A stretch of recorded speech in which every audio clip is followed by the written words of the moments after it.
سڵاتان لەبێت ئازیزانم فایل لە بەغداد ئەم شەویش لەگەڵتان دەبێت. ئێمە هەمیشە دەڵێین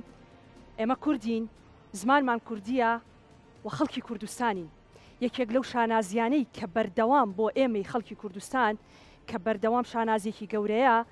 زمانەکەمانە کە هەمیشە دەڵێین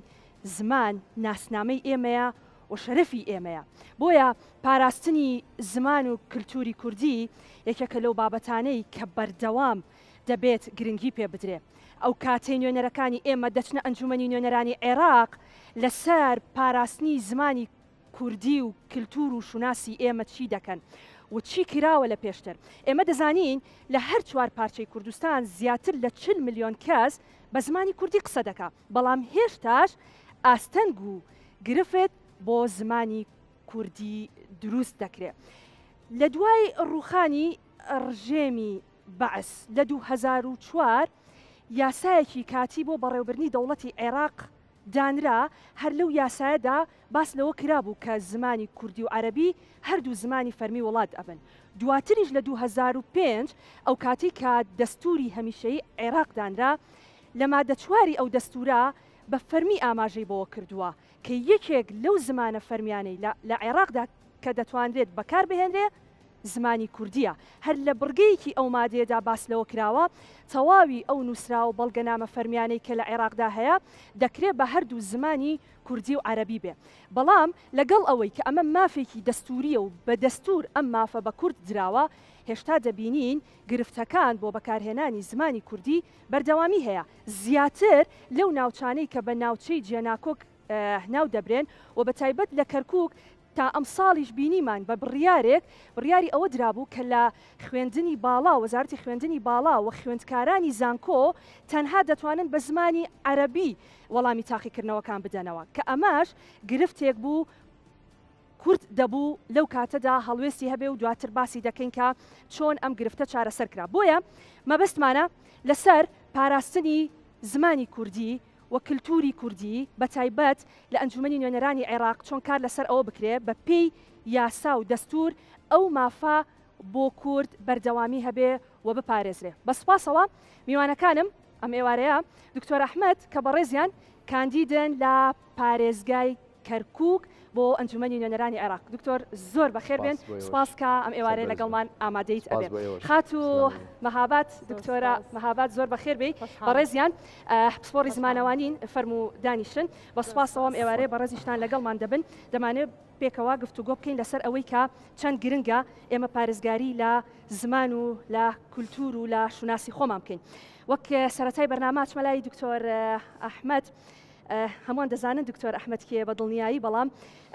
پێمان خۆشە ناساندنێکی کورتی خۆتمان بۆ بکەی.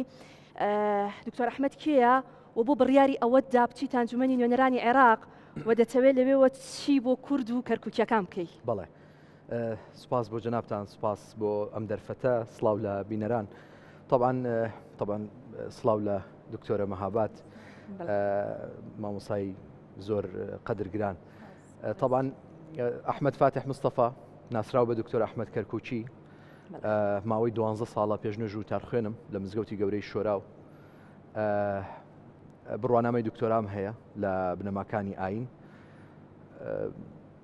ئەندامی ئەنجومەنی پارێزگای کەرکووکم. بڕیارمدا بچمەنا ئەو پرۆسەیەوە لەبەرەوەی لە بەغدا پێویستمان بە کۆمەڵێک کەسایەتی هەیە، کۆمەڵی مواسەفاتی تیابێ. پێشەوەی باسی بکەم، طبعاً ئێمە پێویستمان بە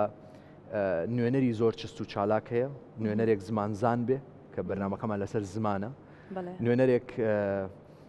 بوێر بێ، چاونەترس بێ، بتوانێت مداخەلە بکە، بتوانێت قسە بکە، بتوانێت گفتوگۆ بکە، منازەڕە بکە، بەرامبەرەکەی ڕابگرێ بە بەڵگە. ئەمە پێوترێ شەڕێکی سیاسی. جاران ئەگەر بە چەک وایە، ئێستا بە زمانە، ئێستا بە قەڵەمە، بە یاسایە، ئەو بنەمایانەی کە پێویستەکە بۆ بەرەنگاربوونەوەی کەسێک لە ڕووی مفاوەزاتەوە هەموو بەڵگەکانی لەلا بێ، گەنگەشەی بکە و کۆی بکاتەوە بتوانێت عەرزی بکە. ئێمە لە ماوەی 2 ساڵی ڕابردووە وەکو ئەنجومەنی پارێزگای کەرکووک پێم وا بێ هەموو دەنگدەرانمان لە کەرکووک ئاگاداری پەیجەکەی من هەن کە لە دوای هەر جەلسەیەک ئێمە کە مداخەلەمانە کرد، من بە ڤیددیۆیەک بڵاومە کردەوە کە خەڵک بزانێ دکتۆر ئەحمەد کە دەنجی پێدراوە نێردراوە بۆ سەر ئەو کورسیە چۆن دیفاعەکە چۆن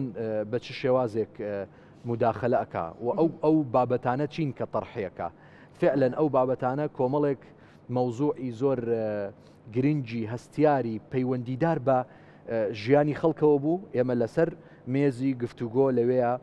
مناقەشەمانە کرد و زۆربەی زۆریشانمان چارەسەرە کرد بۆچی ئەمەوێ بچم بۆ بەغدا لێرەوە دەست پێکە ئێمە کە ویستمان حکوومەتی خۆجیی لە شاری کەرکووک دروست بکەین حتمما یەکێتی نیشتیمانی کوردستان بە بەهێزی تیمەکەی بە یەکگرتووی گوتارەکەی بە هاوسەنجی سیاسەتەکەی و بە بەهێزی سەرۆکەکەی توانی پۆستی پارێزگاری کەرکووک وەربگرێتەوە و ئەم وەرگرتنەوەیەش تەنها لە کەرکووکەوە نەبوو بەڵکو بە جوهدی نوێنەرانیشمان بوو لە بەغدا ئێمە زۆر جار مفاوەزاتەکرا لە بەغدا مفاوەزاتەکرا ئێستا کە جەنابی کاک بافڵ سەرۆکی یەکێتی نیشتیمانی کوردستان ئەڵێ عمقی استراتیژی ئێمە لە هەرێمی کوردستان لە بەغدایە فعلەن ئەوەیە ئێمە لە بەغدا چوین مفاوەزاتمان کرد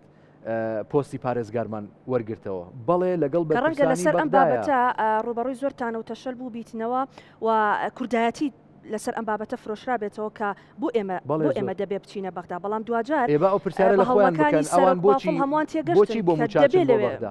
ئەوان بۆچی بۆ بۆ موچاچن بۆ بەغدا بۆ ئێمە بۆ پۆستی پارێزگار نەچین بۆ بەغدا یعنی پێم سەیرە ئەوە چێ داوای موچەشی لێ ئەکا داوای کۆمەڵی ئیمتیازاتی خۆشی لێ ئەکا کەچی بە ئێماڵێ بۆچی ئەچیت بۆ بەغدا یعنی بۆچی بۆ تۆ ئاساییە و بۆ غەیری تۆ باشکاتە تۆ بە گرنگت زانی دەبێ ئێوە لە بەغدا ئەزانی بۆ ئەبێ مامۆسا گرنگە ئێمە نوێنەرمان لە بەغدا بێ بۆ داکۆچیکردن لە مافەکانی ئەم میلەتە بە تایبەت لە شاری کەرکووک یعنی تۆ تەسەوڕکە بابەتێک وەکو بابەتی زمانی کوردی لە زانکۆی کەرکووکە ئێمە نوێنەرانمان لە بەغدا داکۆچی وایان کردووە کە ئێستا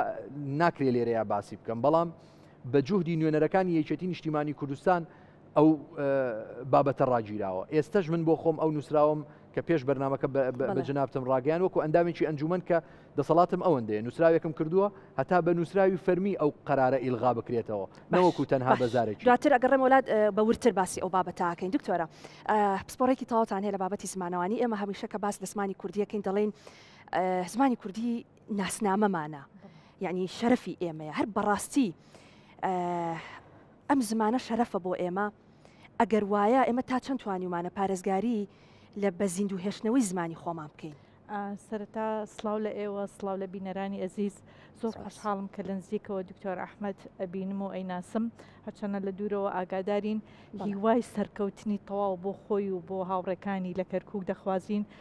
بۆ سەرجەم کاندیدانی یەکێتی نیشتیمانی کوردستان چ لە ناوچە دابڕاوەکان چ لە هەرێمی کوردستان دەخوازین سەرکەوتوو بن ئەو ئومێدەی ئێمە پێیانە بەڕاستی بتوانن بگەنە پێگە و شوێنی خۆیان بۆ دایکۆکیکردن لە مافەکانی کورد لە هەر بوارێکە. لە ڕاستیە لە دەستوردا هاتووە سێ کوچکەیەکی پیرۆز یاخود مقدس هەیە لە دەستوردا حەزەکەم ئەوە بڵێم ئەم سێ کوچکەیە چییە؟ یەک نیشتیمان دوو زمان سێ ئاین ئەم سێ کوچکەیەکی ئێجگار پیرۆزن دەست لێدان لە هەر یەکێکیان دەست لێدانە لە پیرۆزیەکان ئەبێ زۆر بە هەستیاریەوە مامەڵەیان لەگەڵدا بکرێت چونکە من ئەگەر دکتۆر لە ڕوئاینەکە و ڕێگەم پێ بە من ئەڵێم ئەبێ بەدەست نوێژەوە سەیری ئەم سێ کوچکەیە بکەین چ نیشتیمان چ ئاین چ زمان ئێمە لێرە باسەکەمان باسی زمانە کاتێک باس لە دەستورەکەین دەستور تەنها دەقێکی یاسایی نییە تەنها دەقێک نییە یاسایی بێت و نووسرا بێتەوە و لەسەر لاپەڕەکان و لە گوگڵ و لە فلان و فیسارا بۆی بگەڕین نەخێر دەستور بەڵێننامەیەکە لە نێوان دەسەڵات و لە نێوان هاوڵاتیاندا هەر کاتێک ئەم دەستورە یاخود ئەم بەڵێننامەیە بە جوانی مامەڵی لەگەڵاکرا هاوڵاتیانیش متمانی پێ دەکەن دەبێت ئەمایی متمانی هاوڵاتیان بۆیە دەتوانن لە ڕێی ئەم دەستورەوە زۆر بە بوێری بە چاونەترسی بە شێوەیەکی ڕێکوپێک باس لە مافەکانی خۆیان بکەن داکۆکی لە مافەکانی خۆیان گرفتەکە لە جێبەجێکردنایە چەندەها مادەی ترمان هەیە بە پێی دەستور ئەم مافانە بە کوردراوە تا ئەم دەقێش جێبەجێ نەکراوە. بێگومان ئێمە ئەمانەوێ ئەم کاندیدانی ئێمە کاتێک کە دەچنە بەغدا دەبنە ئەندامی ئەنجومەنی نوێنەرانی بەغدا داکۆکی لە دەستور بکەن. ئێمە معجزەمان ناوێت لەوان، ئێمە معجزەمان لە نایارەکانمان ناوێت، ئێمە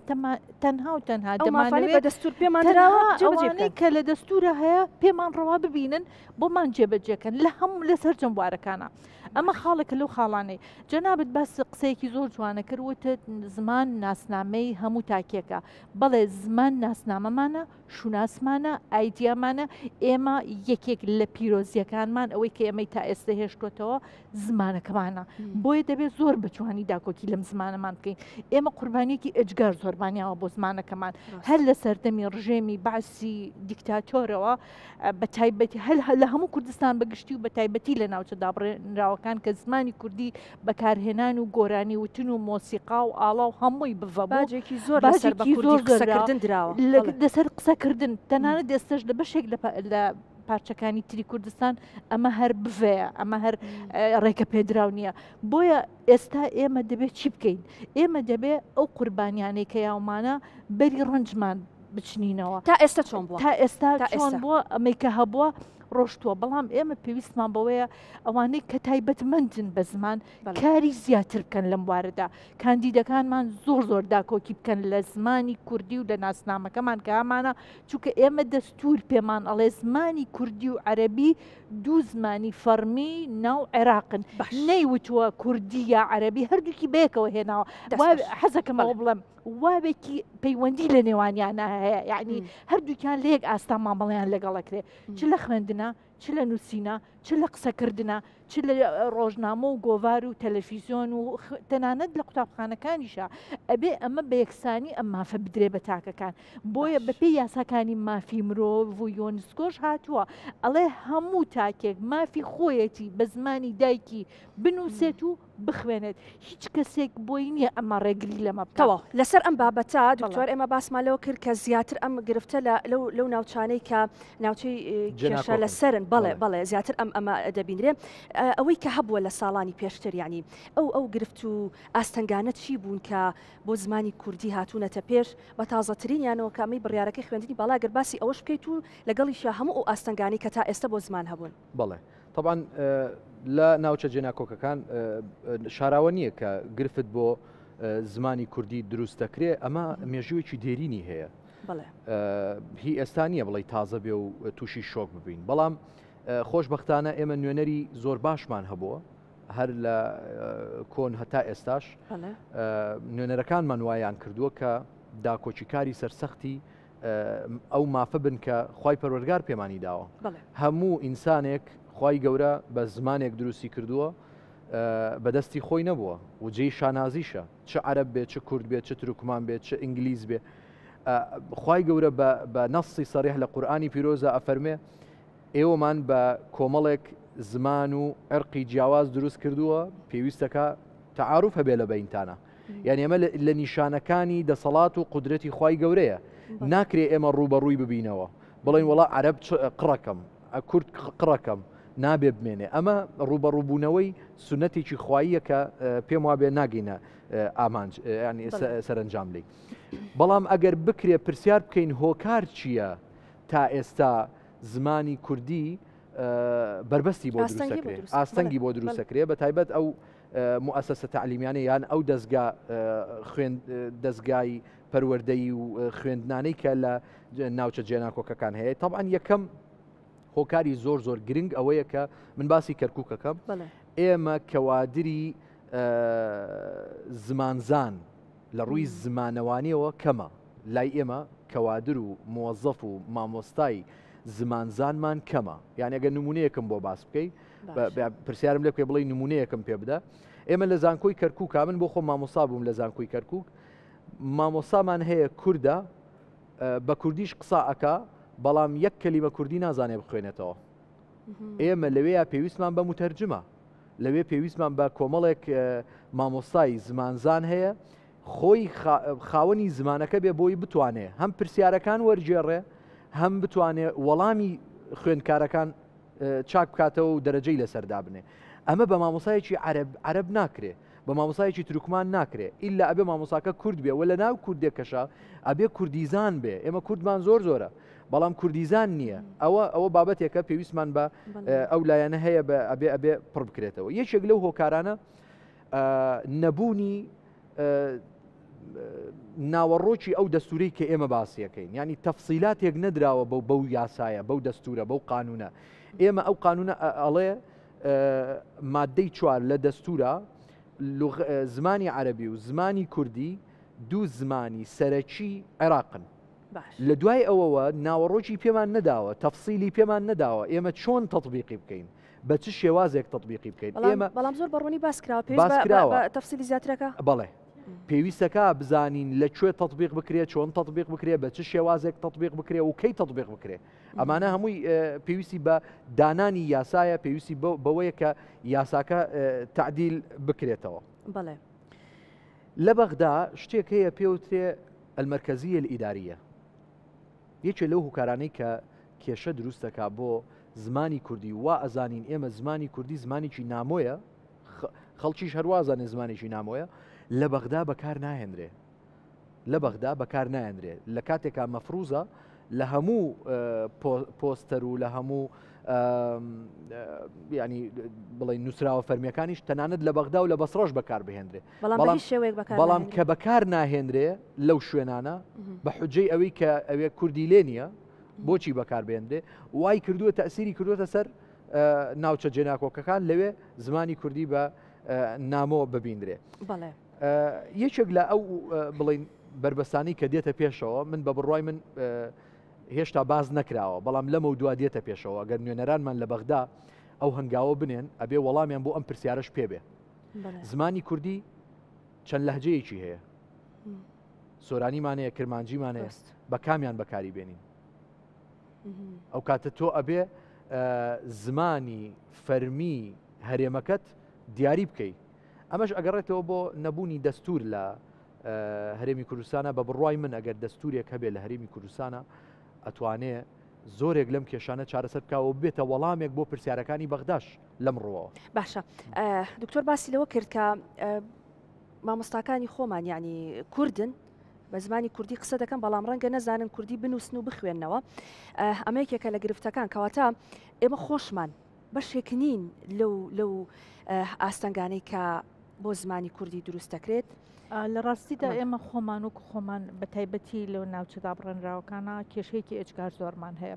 مەرج نییە هەر کەس بە کوردی قسەی کرد کوردیزان بێت چونکە ئەمە کێشەیەکی گەورەمان بۆ دروستەکە ڕاستە کوردی بە کوردی قساکەن بەڵام ئایا ئەو کوردیەوان قسەی پێەکەن من ڕێزم هەیە بۆ هەمووی ناڵێم هەمووی بەڵام بەشێکیان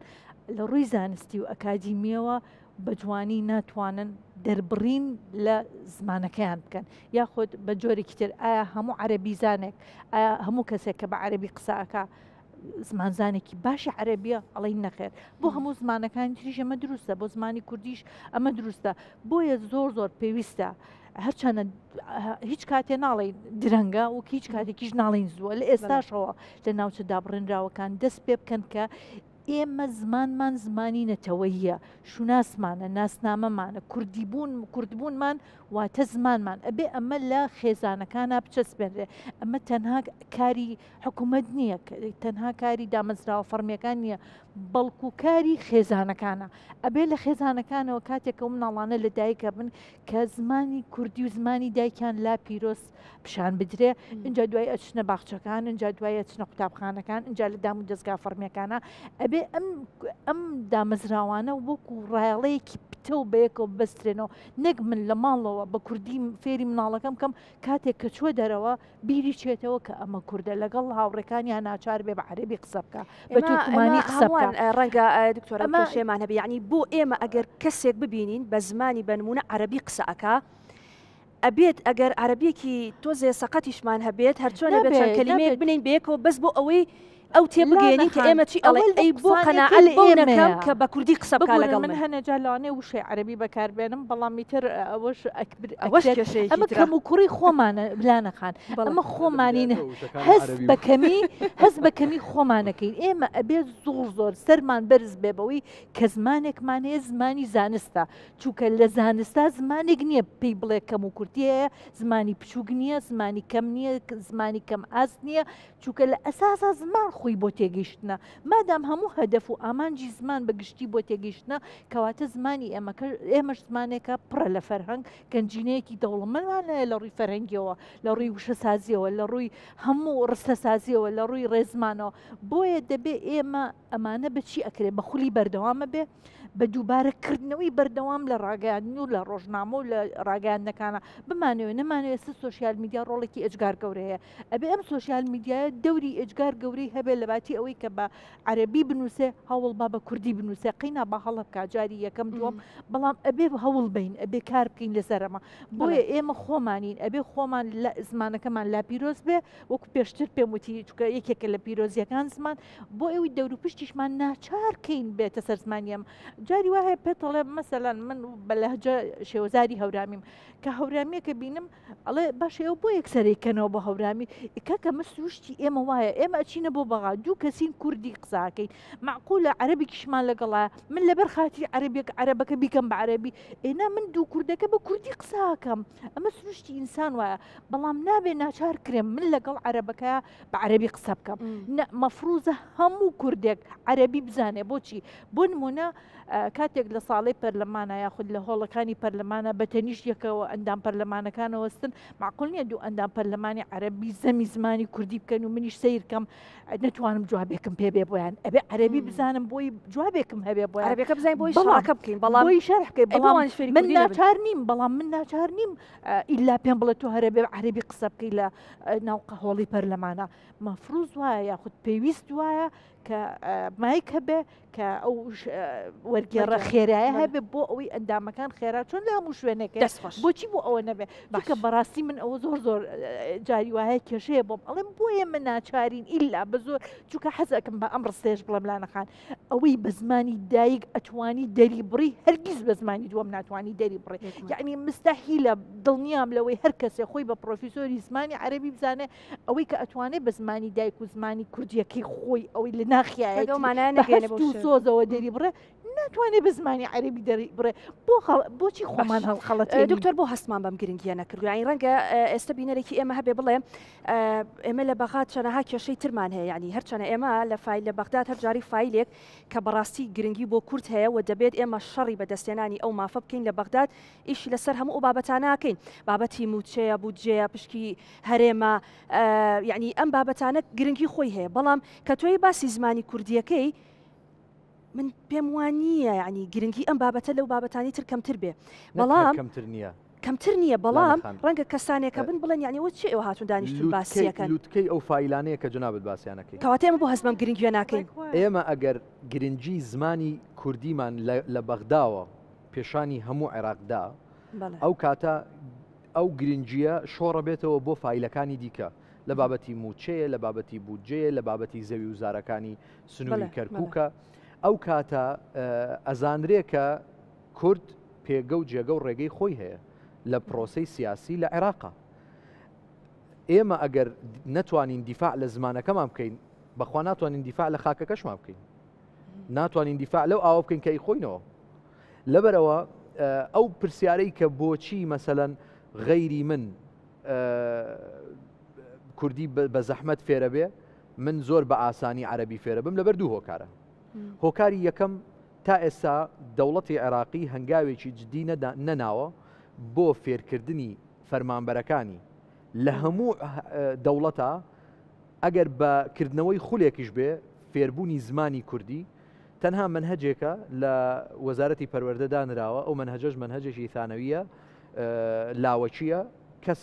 لای لێ ناکاتەوە ئەمە وای کردووە تەنانەت ئەگەر ئەوانیش بێن بۆ هەرێمی کوردستان وەکو گەشت پێویستیان بە متەرجمێکە ئەبێ متەرجمیان بۆ بگیرێ کە ئەمە بەڕاستی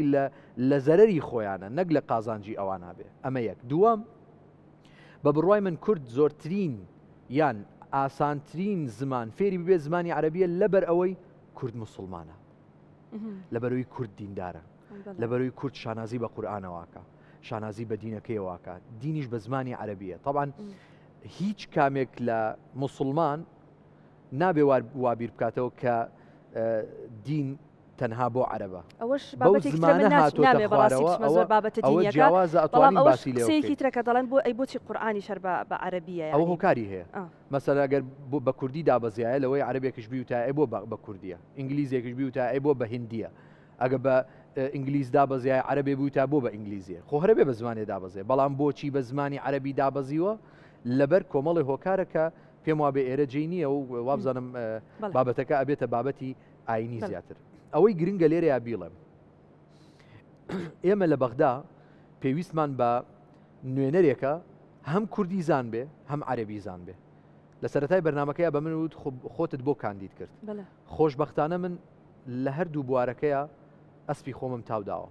من تا ئێستا لەوەتەی خوێندنم کردووە هەر لە پۆلی یەکی سەرەتاییەوە هەتا دکتۆراشم تەواو کرد بە زمانی عەرەبی تەواوم کرد. بەڵام تا ئێستا دوو کتێبم بە زمانی کوردی نووسیوە و بڵاویشم کردوێتەوە. ئەمە دەرەنجامی ئەو خوێندنەوە زۆرەیە بۆ زمانی دایکی خۆم. من ساڵانە 53 کتێبە خوێنمەوە لانەخان، هەموو هەفتەیە کتێبێکە خوێنمەوە بە زمانی کوردی، هەموو ئەو کتێبانەی کە خوێنمەوە بە زمانی کوردیە. ئەمە وای کردووە زمانی کوردیم زۆر بەهێز بێ و ئەو دەستەواژانەی کە بەکاری هێنم دەستەواژەی زۆر باش بێ. زۆر جار پرسیارم لەگەڵە تۆ زمانت بە کەرکوچی ناچێ، فعلەن وایە تۆ کەرکوچیە کە قساکە پێوەی دیارە کە وشەکانی عەرەبیە، منیش جاری وایە لەوەیە کۆمەڵی وشەی عەرەبی بەکاربێنم، بەڵام ئێمە لە بەغدا پێویستمان بە زمانزانە هەم لە ڕووی کوردیەکەەوە هەم لە ڕووی عەرەبیەکەەوە. باش بەڵام یەکشتی تر بۆچی یعنی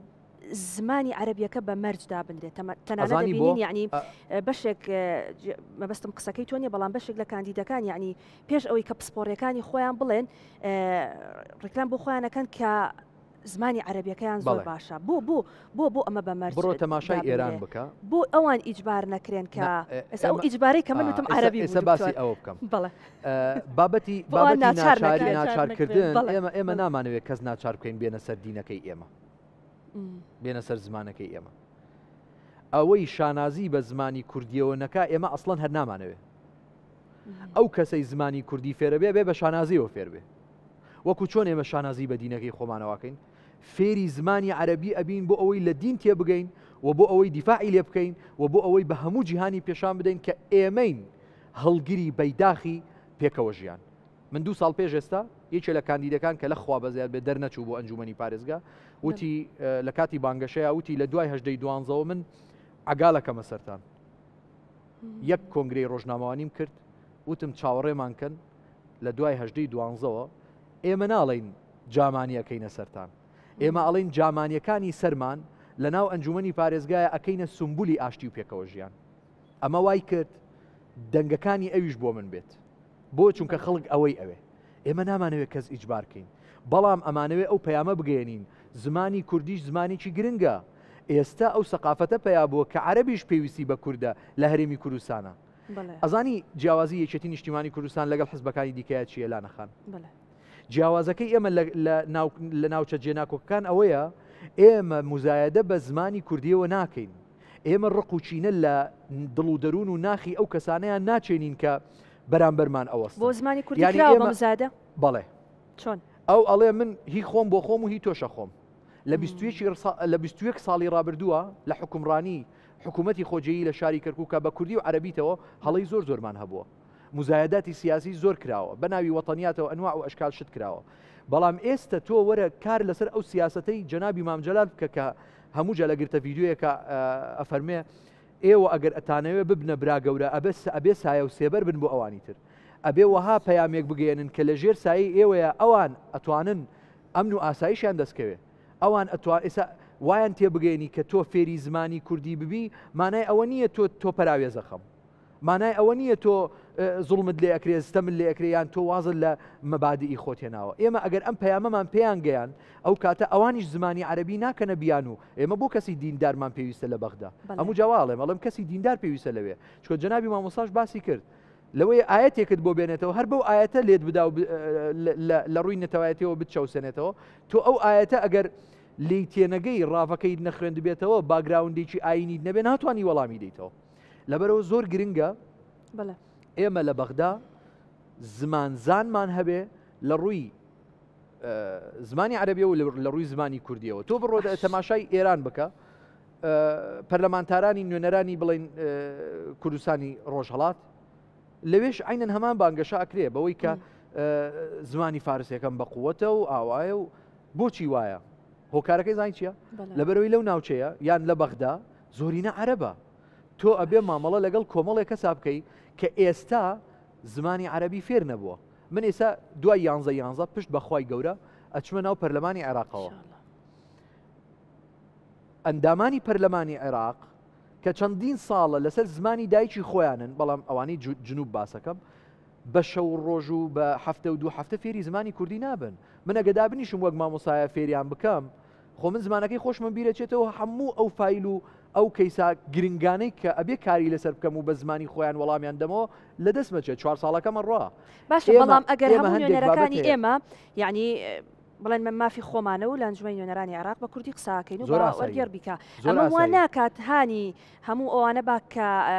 لە ئەنجومەی نوێنەرانی عێراقن زۆر ئاساییە ئێمە لە هانیان پێی بۆی فێر بن یعنی ناکرێت تۆ هەر بڵێن ئێمە ناتوانین ئەوان فێرکەین و نایانەوێ فێر باشە دکتۆر ئێستا بۆ نمونە کەرکووکیەکان هەمیشە ئێمە دەڵێین کەرکووکیەکان سێ مەوجن سێ مەوج قساکەن بە کوردی قسە لەگەڵەکە بە عەربی قسە لەگەڵەکە تورکمانی شەزانی بەڵێ کورد کێشەی زمانی عەربی نییە بەڵام هەر چۆنە بەتیانە گەێنین ئێمە بەڵام ئەوان نایانەوێ یعنی مەبەستیان نییە بەڕاستی ئەوان ئەگەر مەبەستیان بێ یا مەبەستیان نەبێ جنابی مامۆستاش لەوەی لە کاتی بگرن بەس ئەم قەوسە زۆر گرنگە ئەو مەبەستی بێ و مەبەستی نەبێ من نەبێ ئەو پەیامەی تێبگەێنم کە من نەهاتوم بۆ شەڕکردن خی گەورە نافەرمێلی تەعارەکو ئەفەرمێلی تەعارەف و ئێوە ئەبێت تەعارفکەن ئێمە لە ناو شاری کەرکووکە پێویستمان بەوە نییە پەڕۆیەک بڵێم ئەم ئاڵایە ئاڵای عێراقە ئەم ئاڵایە ئاڵای کوردستانە من ئەگەر چەساوە بم لە ژێر ئاڵای کوردستانە پەڕۆیەک چی لێ بکەم من سەرەتا بێ کەرامەت بۆ ئەو ئینسانە بگەڕێنمەوە بگەڕێنمەوە بۆ ئەو ئینسانە پاشان ئاڵای کوردستان لە دڵی هەمومانایە بەڵام بن بێم مزایدەی پێوە بکەم یانەوە تا ئێمە کوردین نابەزین ئێ باشە دەی بە بەرامبەرەکە دواڵێ ئەوی ژەڵێکی ئەڵێ منیش عەرەبم تۆ باس هەر لە ئەحواڵ و چۆنی چاکی من بە جەناب دەڵێم چۆنی ئەوڵێ تۆشەڵی تۆ چۆنی وەنیە ئەگەر تۆ بۆ ئەوان بی ئەوانیش بۆ تۆ بن بەڵام ئێمە تا ئێستا لە ساڵانی ڕابردووە پەیامێکی وامان نەداوە بە بەرامبەر دڵنیایان کەینەوە لە ژێر سایە و حکمی ئێمەیە برایەتی دروستە باشە هەر لەسەر ئەو برایەتیە دکتۆرە پەرلەمانتارێکمان هەیە کە بەشێکی گشتی باسیەکەین لە سەرجەم لایەنە سیاسیەکان کە پەرلەمانتاری کوردە و نوێنەری کووردە لە ئەنجومەنی نوێنەرانی عێراق بە بەردەوامی لە خولەکانی پێشوو بە کوردی مناقەشات و قسەی کردبێ وەگوێ بۆ بەداخەوە من تا ئێستا کەسیان منەدیوە و گوێشم لە کەسیان نەبووە کەواتە کەم تەرخەمەکە لە خۆشمان بەڵام باەک قەوسم بەرە لێرە لانەخان ئێمە جەنابی مامجەلە لەنتەوەی گرتوەکان بە کوردی وتاریە بۆ یەکەم جار ئەزانی ئەوە چ دەستکەوتێکی ئەجگار گەورە بوو بۆ گەلی کورد و بۆ کورد و بۆ زمانی کوردی کەواتە ئەوە سێتە سەر کاریزماکان کەسێکی وەکو مامجەلال بۆ خۆی فەرز کرد بۆ خۆی والێکرد لەویا گوێی لێ بگرن بە هەر جۆرێک کە گویان لێگرت بە کوردی قسە بکە بۆ ئێمە کاریزماکانمان هەرچەنە ئێمە چەندێک بگەڕین جەنابی مامجەلال لە هیچ شوێنێکاو لە هیچ جێگەیەکە نادۆزینەوە بەڵام با ئەو سیاسەتی جەنابی مامجەلال جێبەجێ بکەین ئەو بۆ توانی لە نەتەوەی گرتوەکان بە زمانی کوردی قسە بکە ئێمە بۆ نەتوانین خۆمان پسەبێنین بە زۆر ئەوان ناچارکەین کە ئەوان لە زمانەکەمان تێبگەین ئەزانی یەکێک لە بنەماکانی زمان چییە زمانی دەسەڵات هەیە و زمانی بندەستەیە تۆ ئەبێ وا بکەی ئەم زمانی تۆ زمانی دەسەڵات بێت ئەبێ خۆت بسەلمێنی چونکە ئەگەروانەکەی بە ناچاری ئەوان چۆن لە ڕووی دەسەڵاتەوە خۆیان ئەسەلمێن و ئەکەن بازرگانیت قۆرخکەن ئابووریت قۆرخکەن ڕاگەاندنت قۆرخکەن هەموو شتێکە قۆرخکەن زمانەکەشە قۆرخەکەن چونکە زمانی بندەست و زمانی دەسەڵات دووشتی زۆر جیاوازن ئێمە ئەبێ ئەم زمانی کوردیە بکەینە زمانی دەسەڵات زمانی باڵادەست زمانێک کە خۆمان لە هەموو شوێنێ بتوانین کە قسەی پێ بکەین من وەکو جەناب پێم وتی پێشتر لە هیچ شوێنەکانم دیوە کە بە کوردی قسە بکەن نازانم لە دوای جەلسەکان و لە دوای ئەوەی کە کاتی پشویانە بەڵام لە ڕاستەو خۆیان کەسم نەدیوە بە کوردی قسە بکە بگرە شانازی شەکەن زۆربەی زۆریان کە عەرەبی زانێکی زۆر باشن و ئەتوانن بە عەرەبی قسە بکەن و لەگەڵ هاوڕەکانیان کە ئەندامی شوێنەکانی ترن بۆیە زمانی کوردی یەکێکە لەو زمانانەی ئێمە ئەبێت ئەوان ناچارکەین بە زمانی کوردی قسە بکەن و لێمان تێبگەن کاکە بێ ناچاریکەی زمان پێویستیە یعنی ئێمە ئەبێ لەوە تێبگەین کە زمان پێویستیە کە ئەوانمان پێویست کرد لێرەکە 1 کیلۆیە تەماتە ئەکڕێ کە کابرا پێی نەڵێ بە ئەلف بە 1000 دینار هەر بە 1000 دینارێکی بیڵێ ئەویش ناچار بە هەزارەکە فێر بێ کاکە من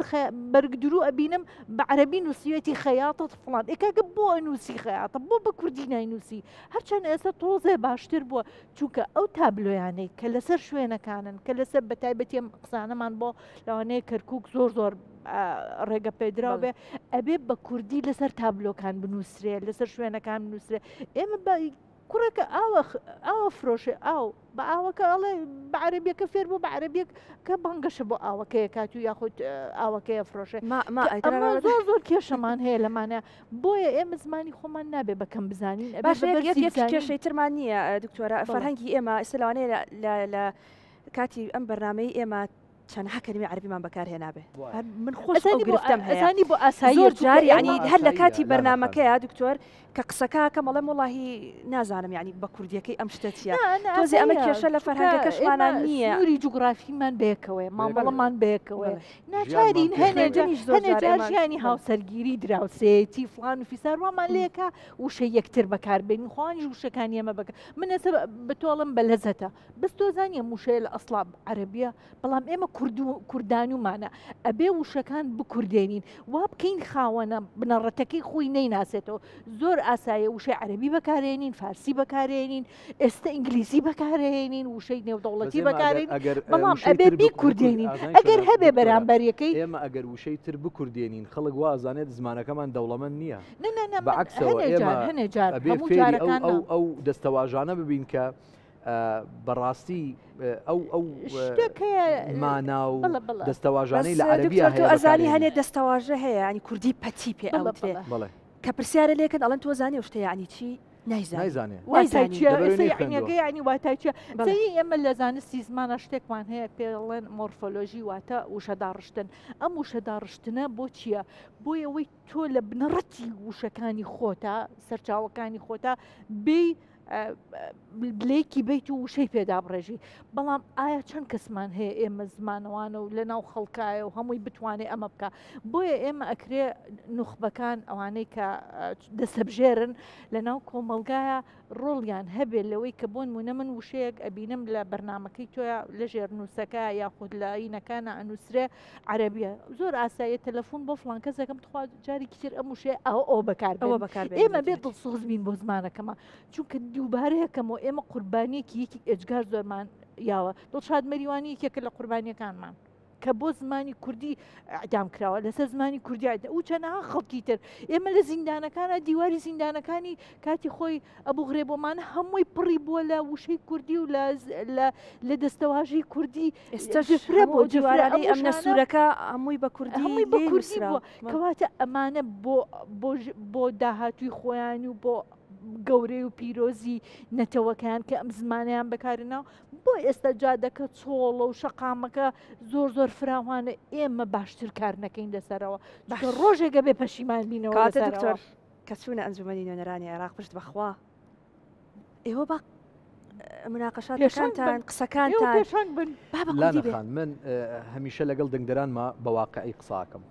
ئەم بابەتەی ئێمە ئێستا باسەکەین بە ڕۆژ و دوو ڕۆژ و هەفتە و دوو هەفتە نایەتە جێ ئەم بابەتا بێت لە بنەڕەتەوە دەوڵەت دەستی پێ بکە بە فێرکردنی مناڵ هەتا گەورە ئەبێ وە فەرمانبەرەکانی بۆ کردنەوەی خول تەنانەت ئەندامانی پەرلەمانیش پێویستەکە خول ببینن تایبەت بە زمانی کوردی با عەرەبیش بێ بەڵام کە بۆ تا ئەسە ئیشی لەسەر نەکراوە چاوەڕی من بکرێ مەسەلەن وەکو ئەندامێکی پەرلەمان بچم لەوێ خولیان بۆ بکەمەوە من ئیشمەوە نییە بچم بەرامبەر فێری زمانی کوردی بکەم من ئیشمەوەیە بچم دیفاع و داکۆچی بکەم لە مافی میلەتەکەی خۆم لەو شارەی کە خۆمم تیای هەڵبژاردووە ئەمە وەکو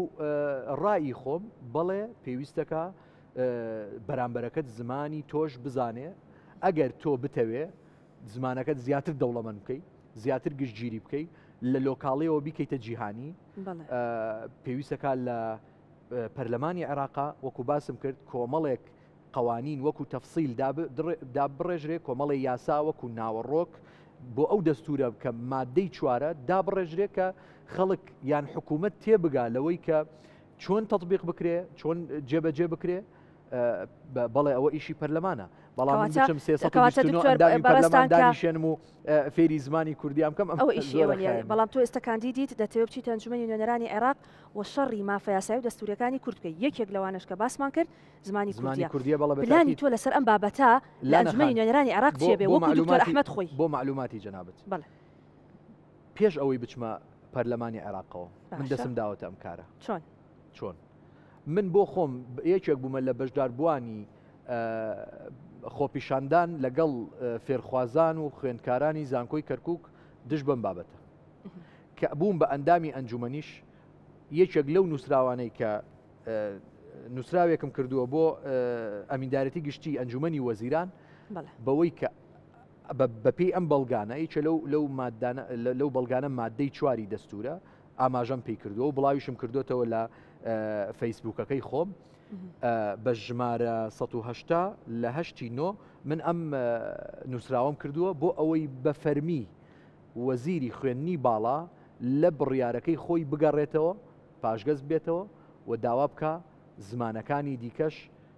بتوانرێ پرسیاریان بۆ دابنرێ و وەڵام بدرێتەوە ئەگەر چی پێشتر نوێنەرانی ئێمە لەگەڵ وەزیری خوێندنی باڵا بە شەفەی و زارەکی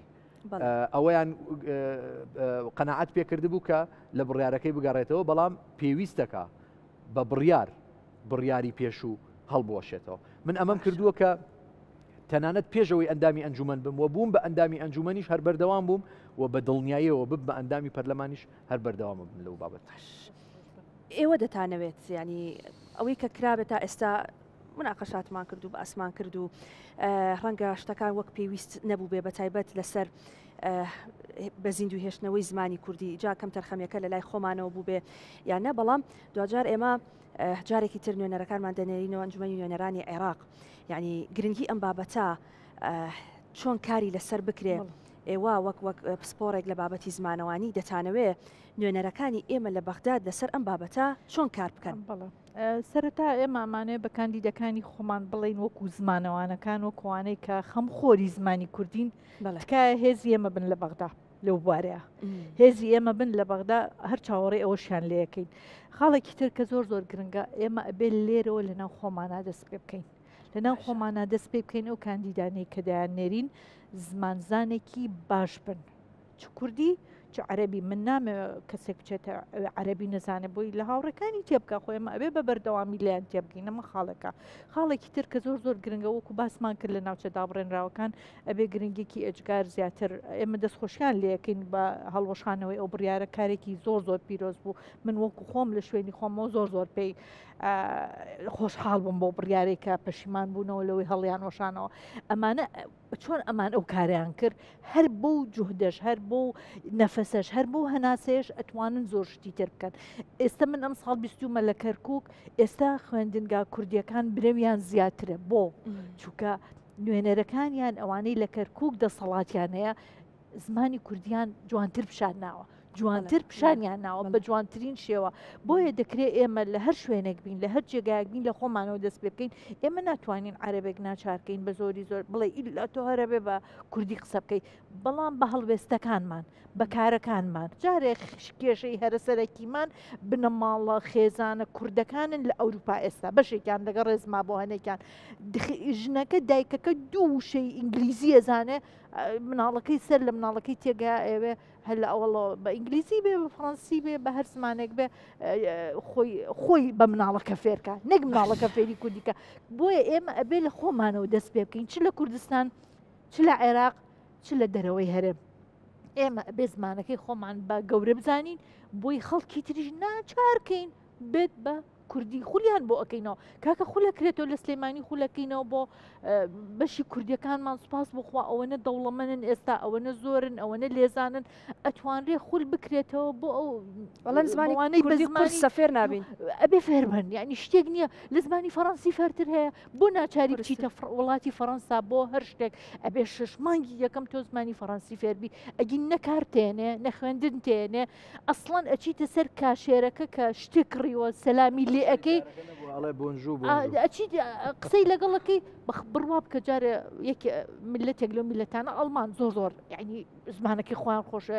دەجار شتێکی پەڵێ لەسەر و کاشێرە بە زمانەکەی خۆی قسەی لەگەڵانەکەی جواب نایەتەوە کاشێرە کاشێر ئەی ئێمە بۆ وانە بین کاکە ئێمە لە بەرزترین پۆستە ئەو ئەبێ ئێمە ناچار بین قسە لەگەڵ ئەوە بکەین بە زمانەکەی تر بۆیە دەکرێمە خول بکەینەوە لە هەرێمی کوردستان ساڵێ جوان سیان هەر با بەردەوام بین هەر ئەبێ ناچاریانکەی چکە ئێمە بە زۆر ئەبێ خۆمان بسەپێنین بەسەری و ناسنامەی خۆمان قوربانیمان بۆیەوە دەستخۆش ئێمە بە ئەمەش بڵم لە هەشتاکانە چەند جار خۆپشاندان کرا کە پرۆگرامی خوێندنی ئامادەی دواناوەندیەکان بکرێتەوە بە کوردی ئەی ڕژێمی بەعسمان ناچار کرد پرۆگرام بکا بە کوردی بۆ ئێمە ناچاریان نەکەی نێستا ئەوان بە کوردی فێربن ئێمە و کاتە ڕژێمی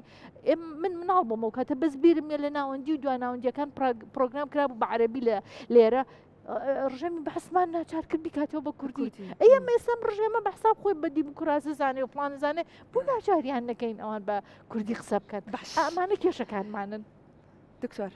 ئێوە دەستنان جمەی نوێنەرانی عێراق ئینشاءالله پێشتریش کاری باشتان کردو بۆ کەرکووک و بابەتێکی زۆر گرنگە بوو حەزم کرد لەسەرەوە کەمێک قسە بکەی وتی گرنگی زیاتر بە مەکتەبە کوردیەکان دەدرێت واتە بەتایبەت بۆ نمونە لە کەرکووک ئەو خوێندنگەیانەی کە بە زمانی کوردی خوێندن تایدا ئەمە تا چەند گرنگە بۆەوەی کە برێوی زیاتر خزمەتی زیاتر بۆ خوێندنگەیانە بکرێ بۆەوەی خوێندکار زیاتر ڕووکاتە ئەو خوێندنگانە و زمانی کوردی پەری پێ بدرێ و لەسەر ئەم بابەتانە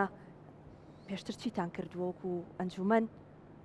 بۆ ئەوەی قەنەعەت بە خەڵک بێنن جارێکی تر دەنگ بدەنەوە بە دکتۆر ئەحمەد طبعا خوێندنی کوردی ئاسەنگی زۆر بۆ دروست بووە لە شاری کەرکووک یەکێ لەو ئاسەنگانە ئەوەیە ئێمە بۆ معلوماتی هەموو لایەک خەڵکی هەرێمی کوردستان پێم وابێ کەمیان ئەم حەقیقەتە ئازانن ئێمە دوو بەڕێوەبەرایەتی کوردیمانەیە لە شاری کەرکووک بەڕێوەبەرایەتیەک کە تایبەتە بە خوێندنی کوردی سەر بە بەغدایە بەڕێوەبەرایەتەکەی کە تایبەتە بە خوێندنی کوردی سەر بە هەرێمە ئەوەی سەر بە بەغدایە هەمان شێوە زمانی کوردی ئەخوێنن بەڵام مەرجعەکەیان بەغدایە و هەموو شتێک لە بەغداوە دێ ئەو بەڕێوەبەرایەتی دیکەش لە هەرێمی کوردستانەوەی جگە لە ئەو دوو ئیدارەیە بڵین لە خوێندنە کێشەی موچەی مامۆستایانیش بەڕاستی لە کەرکووک بە تایبەت مامۆستایانی هەرێم کێشەیەکی زۆر گەورەیە تۆ مامۆستا موچەی نییە کە موچەی نییە چۆن مناڵ فێر بکە چۆن ئەو سەکتەرە بباتە پێشەوە بەڕاستی ئەمە پێویستەکە لەو لایەنەوە ئەوە چارەسەر بکرێ و گرنگی تایبەت زیاتر بە منهج بدرێ منهجەکە پێداچوونەوەی پیا بکرێت کۆمەڵی ملاحەزات هەیە لەسەر منهجەکە ئەو منهجە تەڵەبەیەک فێر ناکە بچێتە زانکۆ بتوانێت بە زمانی عەرەبیش قسە بکە یاخێمە ئەوەشمان پێویستە تۆ گەر تەنها کوردی بێ ئەو گەنجە کە ئەچێتە زانکۆی کەرکووک حتمما لە زانکۆی کەرکووک عەرەبیشی لێیە تورکمانیشی لێیە ئەبێ فێری ئەو زمانانی تریش بێت بەڕاستی یانێ بێ وا بکرێت تەنها زمانی کوردی لە خوێندنگاکانە گەنجێکی یان خەریجێ دەرچوویەکی کوردی سڕف دروست نەکە بەڵکو وا بێت بتوانێت عەرەبیش قسە بکە و تورکمانیش قسە بکە کە من بە بڕوای من بەشێکی کەمی ئەکەوێتە سەر سێکتەری خوێندن ئەم بابەتە پێویستی بە تێکەڵبوونە پێویستی بە ممارەسەکردن و ژیانکردنە لەگەڵەوانی باش داوایکی لە خەڵک دەکەن کە دەنگ بدەن بە دکتۆر ئەحمەد ژمارەکەت بە خەڵک بڵێەوە چۆن دەتانەوێت ئەو متمانەیە بۆ هاوڵاتیانی خۆتان بگەڕێنەوە کە بچنە سەر سندوقەکانی دەنگدان و دەنگی خۆیان بەکێ بدەن وەڵاهی من لا نەخان لێرەوە بە خەڵکی خۆمەڵێم دەنگ بدەن بە ژمارە 6 لە لیستی 222 یەکێتی نیشتیمانی کوردستان لە بازنەی کەرکووک بۆ ئەوەی داکۆچیکاری سەرسەختی مافی ڕەوای ئێوە بم لەبەر خاتری زمانەکەم دەنگم پێ بدەن لەبەر خاتری شەهادەکەم دەنگم پێ بدەن لەبەر خاتری جورئەتەکەم لەبەر خاتری چاونەترسیەکەم دەنگم پێ بدەن چونکە ئێمە لە بەغدا لە پەرلەمانی بەغدا نوێنەرێکی خاوەن مواسەفاتی لەم جۆرەمانەوێ ئەبێ ئەم تایبەتمەندیانەی تیابێ بۆ ئەوەی بتوانێ چست و چالاک بێ و هەر لە ناو خەڵکا بمێنێتەوە و پلانی هەبێ پرۆژەی هەبێ ئامانجی هەبێ تکا ئەەکەم وەکو چۆن 2 ساڵی ڕابردوو بە خەڵکی خۆمموت لە دوای هەڵبژاردن ئەبینن کە دکتۆر ئەحمەد چی ئەکا بە ماوەی 2 ساڵ بە خەڵکی خۆمموت ئەندامی ئەنجومەن ئەبێ ئاوا بێ نوێنەر ئەبێ ئاوا بێ ئێمە پێشتر 42 ئەندامی ئەنجومەنمانە بوو کەس نایانێ ناسی ئەوە جێی شانازی منە ئەبێ لە ماوەی ئەو 4 ساڵەیە کارێک بکەم پشت بەخوای گەورە و پشت پاڵپشت بە دەنگدەرانمان هەر کەسێک دەنگی بە مندابێ نایڵم پەشیمان بێت دەستان خۆش بێت سپاس کە ئەم شەو لەگەڵمان ئامادەیتان هەبوو کەواتە خوشکوبرانمان لە پارێزگای کەرکووک با دەنگەکانتان بۆ کاندیدی ژمارە 6 بێت لەسەر لیستی 222 یەکێتی نیشتیمانی کوردستان دەنگی تۆین سەنگی تۆین هێزی تۆین لە بەغداد بەرنامەم شەویشم پێشکەشکردن بە هیوای ئەوەی کە هەمووان بێکەوە پارێزگاری لە کولتور و زمانی ڕەسەنی خۆمان بکەین و هەوڵ بدەین هەمیشە بە زمانی کوردی قسە بکەین و لەگەڵ هاوڕێکانمان بە هەر زمانێکی کە قسە دەکەن هەوڵ بین ئەوان فێری کوردی بکەین نەک ئێمە بە زمانەکەی ئەوان قسە بکەین سپاس کە تا ئێستا بینەرمان بوون کاتێکی خۆش.